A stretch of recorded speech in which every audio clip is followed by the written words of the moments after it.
Bueno, això sempre és una preocupació, òbviament, que està dins de les consideracions de l'estudi preliminar, però bueno, per ara sembla que les quantitats que s'estan pescant són molt petites i que no ha desplaçat ni té cap impacte negatiu.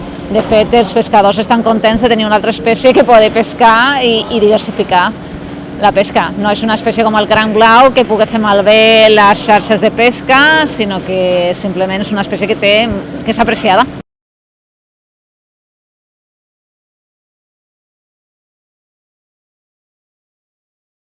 Això encara és una observació preliminar, però el que hem vist és que els juvenils, perquè hem constatat que se tracta de la mateixa espècie, hi ha juvenils a la llacuna de l'Encanyissada, aleshores hauria que veure quines zones més de cria hi ha per aquí, perquè n'hi ha altres llacunes, altres zones estuarines que podrien ser propícies també, però aquí estan en la llacuna de l'Encanyissada i després els individus ja més grans estan en mar obert.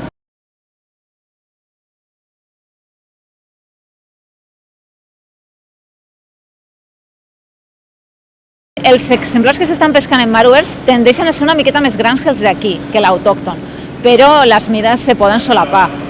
Lo diferenciem perquè la coloració del llagostí cafè és més blanquinosa, un color més pàl·lid i no té cap ratlla, i a més el número de dents que té al rostro és diferent. També té el rostre mateix té un parell de dents en la part inferior, que són molt característiques d'aquesta espècie.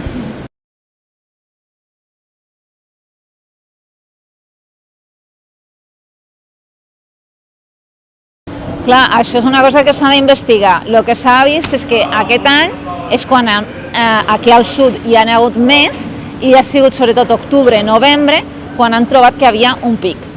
Segurament perquè era després de la veda del setembre. Aleshores han començat a pescar més. Però s'hauria de veure això realment, fer un cicle estacional de seguiment i veure quan biològicament n'hi ha una abundància màxima.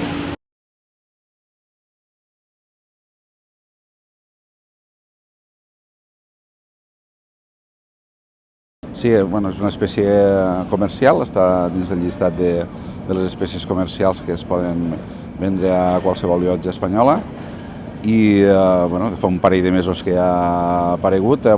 Primer, mentre no tenien talles grans, se confonia amb la gamba blanca, però ara que ja està identificada, si hi ha quantitat se ven per ell mateix.